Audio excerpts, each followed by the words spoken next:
This is the story of Jephthah, from rejected son to reluctant hero. Once upon a time in ancient Israel, during those chaotic years before kings ruled, when each tribe had its own judge to guide and deliver them, there lived a man named Jephthah. He wasn't born into comfort. He wasn't celebrated from the start. In fact, his story began with pain and rejection. Jephthah was the son of Gilead, a man of status. But Jephthah's mother was a prostitute. So, while his half-brothers were born into the comfort of home and privilege, Jephthah carried the stigma of being the illegitimate son. When Gilead died, the sons of the household ganged up against him. "You will not share in our father's inheritance," they said. "You are the son of another woman." And just like that, he was cast out of his father's house. Let's pause here. Think about families today where one child is constantly reminded of being the black sheep. Maybe because they were born out of wedlock, or their mother wasn't married in, or they look different.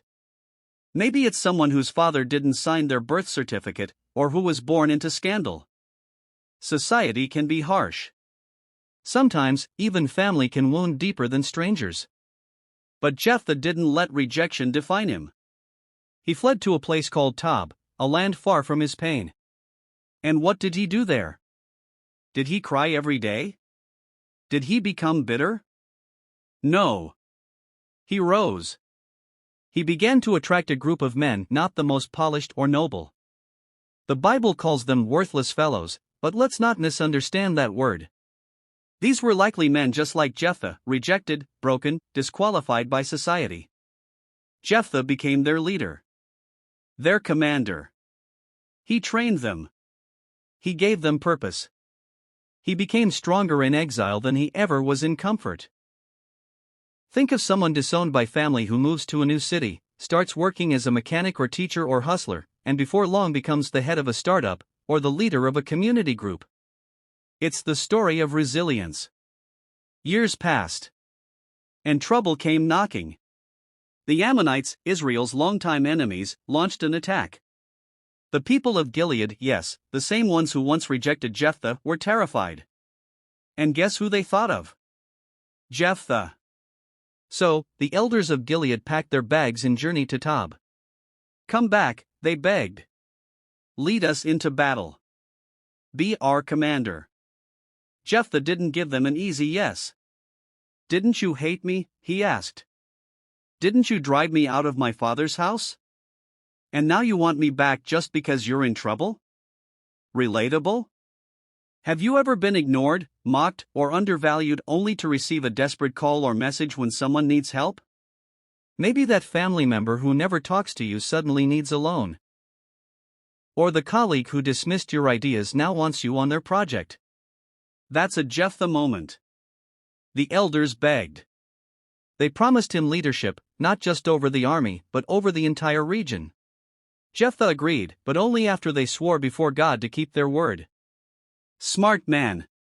He wanted the commitment in writing, so to speak. Lesson: don't return to places that once rejected you without proper boundaries. And don't accept promises without accountability. Jephthah returned, but he didn't go to war immediately. Instead, he tried diplomacy.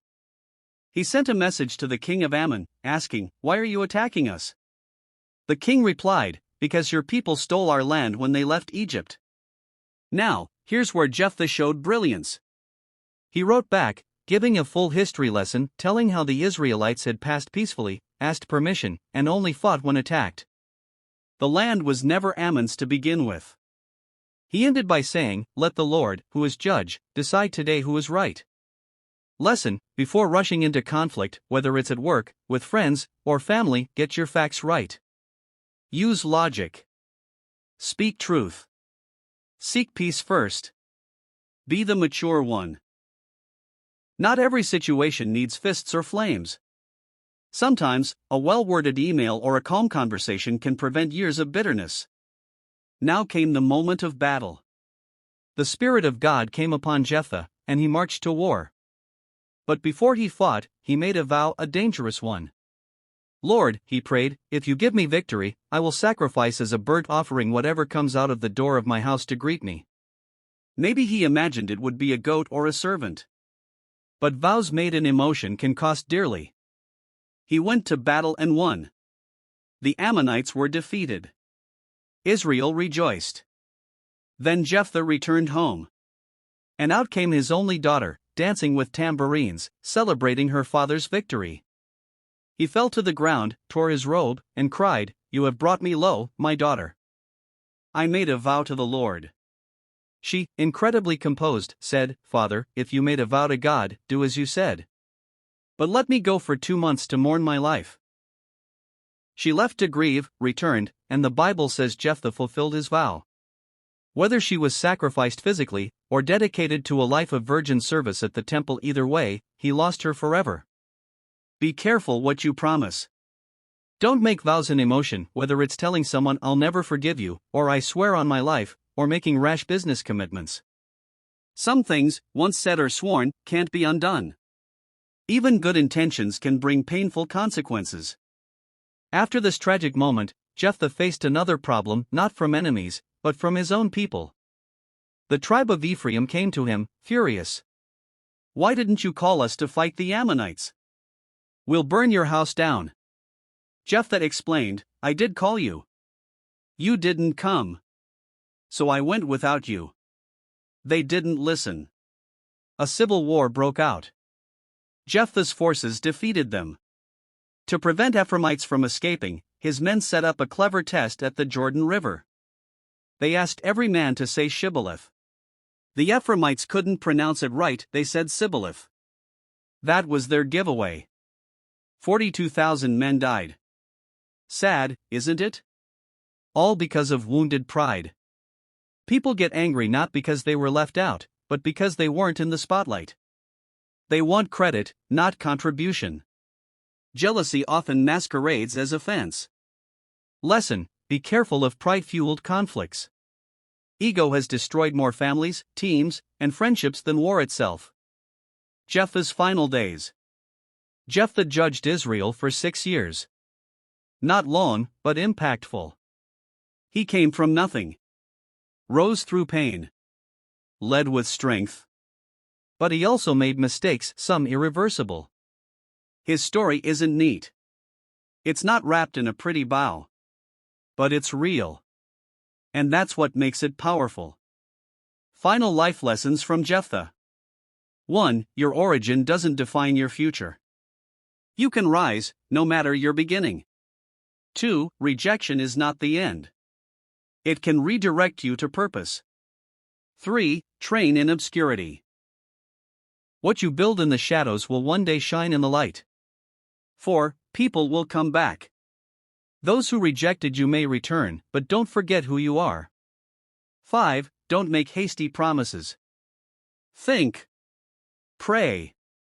Sleep on it. Then commit.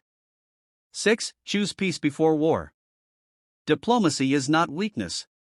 It's wisdom. 7. Ego kills. Learn to lead humbly, and ignore battles that don't deserve your energy. Today, Jephthah's name lives on not because he was perfect, but because he was human. And perhaps, like you and me, he was just trying to make sense of his pain, his purpose, and his God. Thanks for watching. If you found this inspiring, insightful, or just real, share it with someone who needs a reminder that rejection is not the end of the story. Also, don't forget to like, comment, and subscribe to my channel for more interesting stories like this. Let's learn from Jephthah, not just his victories, but his regrets. And above all, let's rise, even from the ashes.